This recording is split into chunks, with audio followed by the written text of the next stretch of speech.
NT Ramarao గారు రాజకీయాల్లో ప్రవేశించిన ప్రాంతం ఈ యొక్క గుడివాడ. మొట్టమొదటిసారిగా ఎమ్మెల్యే అయింది ఈ గుడివాడ నుంచి. రాజకీయాలకు కొత్త నిర్వచనం చెప్పిన అన్నగారి రాజకీయ ప్రస్థానం ఇక్కడి నుంచే మొదలైంది. ఇలాంటి మహామహులు పుట్టిన తులసి వనం ఈ కృష్ణా తీరం.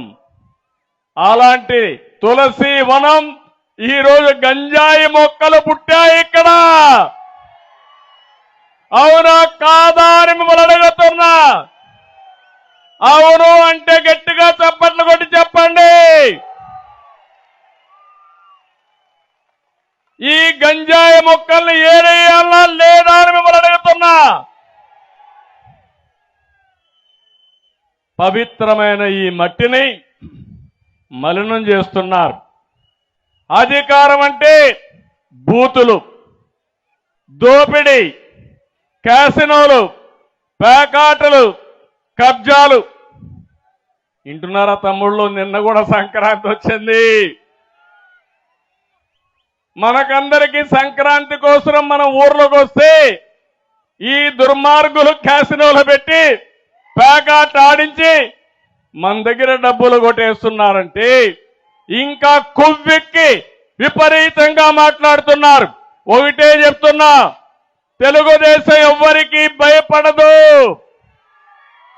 భయపడే సమస్య లేదు. ఈ రోజు ఉంది, రేపు ఉంది, ఎల్లుండి కూడా ఉంది. తొందరలో చెప్తాను మీ అందరి కథ. వదిలిపెట్టం, జాగ్రత్తగా ఉండమని హెచ్చరిస్తున్నా. మంచిగా మీ పని చేయండి, మేము కూడా సహకరిస్తాం. మీరు చేసిన రౌడీయిజం, మీరు చేసిన అరాచకాలు గుర్తు తెచ్చుకుంటే రక్తం పొంగుతుంది. 15 సంవత్సరాలు నేను అధికారంలో ఉన్నా. ఎన్టీ రామారావు గారు 8 సంవత్సరాల అధికారంలో ఉన్నారు.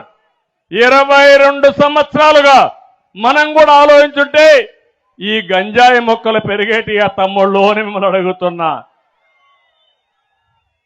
ఇంకో పక్క ఒక ముఖ్యమంత్రి పదవికి అర్హత లేని వ్యక్తి ముఖ్యమంత్రి అయ్యాడు. అందుకే చూస్తే బూతిశ్రీ అయితే ఆయనకి ఎమ్మెల్యే పదవి, బూతు రత్న అయితే ఆయనకు ఎంపీ పదవి, బూతు సామ్రాట్ అయితే అతనికి మంత్రి పదవి. ఇది ఈరోజు రాష్ట్రంలో ఉండే రాజకీయం.